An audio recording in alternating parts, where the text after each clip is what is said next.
Hello, this is Supply Chain Management, INEN 4357, and my name is Alberto Marquez. I will be your instructor this semester, and we're going to be having some video discussions here. The main idea is to complement the information that is in the book. I will not be repeating the information that is in the book. I would expect you to still read that material, and I hope that these videos will add up to the knowledge or understanding of the supply chain concepts. Let's start with some history. We all know, we are familiar with Alexander the Great, the Macedonian that conquered a lot of territory in Eastern Europe and the Middle East, and many people attribute his success to a proper management of the supply chain in his military campaigns. And you can, as you can see, he maximized the swiftness of actions of his army by eliminating the extra cargo that meant to be having servants and wagons and spouses. So essentially what he carried was a lean operation of the supply in order to succeed. He marched along rivers to provide easy access to sea transport, and that way he could move more equipment and more supplies for his armies without the burden that beasts used to carry, and that allowed him to operate fast and efficiently. He set up bases to provide shelter and supplies prior to armies' arrival, so he set up outposts to make sure that when the complete army was about to be enter into battle, all the totality of the people that his army was part of, all of them would be supplied properly. At that times, he needed to force the march in order to increase the response when difficulties arise. So those are some examples of what Alexander the Great did, and in the same way, contemporary business use optimal logistics or optimized logistics to succeed and compete in the market. So what is supply chain? Supply chain is a set of approaches used to integrate suppliers, manufacturers, warehouses, and merchandise produced and distributed in the right quantities and the right location at the right time. And the whole idea is that all the elements or the participants in the supply chain will benefit for an integrated operation. What is different from traditional logistics and why supply chain became important as a concept is that we are not optimizing just each one of the elements.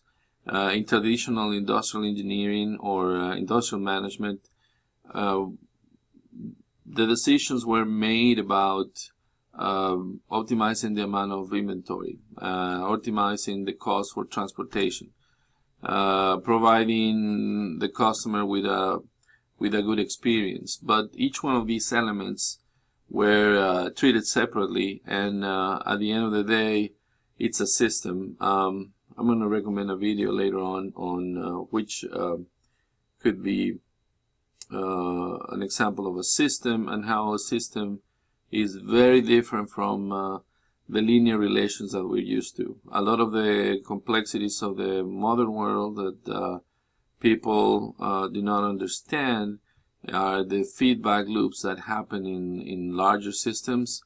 And when we design the systems, we need to take into consideration that we have unexpected outcomes, and that are due to this feedback process and other elements in a dynamic system. What we try to do is integrate the supply chain as a single logical and communicated elements, and sometimes we have conflicting barriers or limits to why it's difficult to do this integration.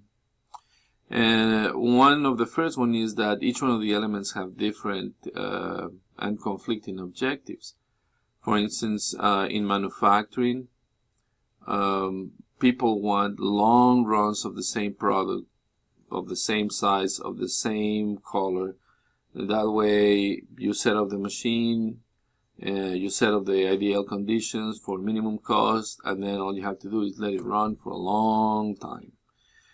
But that's not what the customer wants, because some customers, or the markets wants, or sales wants, because the product needed has these particular qualities in terms of the color, the size, or other specific requirements by the customer, and not every customer wants exactly the same.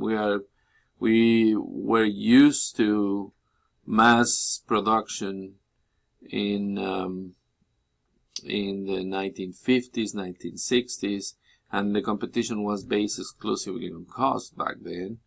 Eventually, we changed to the competition to be based on quality. So the cost was a given. Now people expected at a low cost, we should bring more quality into the product. And later on,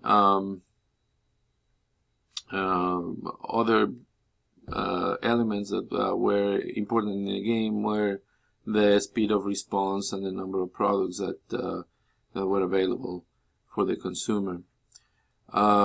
So within these barriers of integration, we have distribution centers only want what they need in the short run.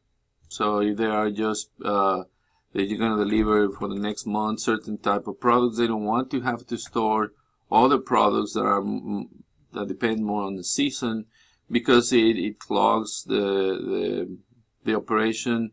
It takes too much space from the warehouse, and it generates a situation in which it makes the warehouse not as safe, or the distribution center not as safe. The product can get obsolete.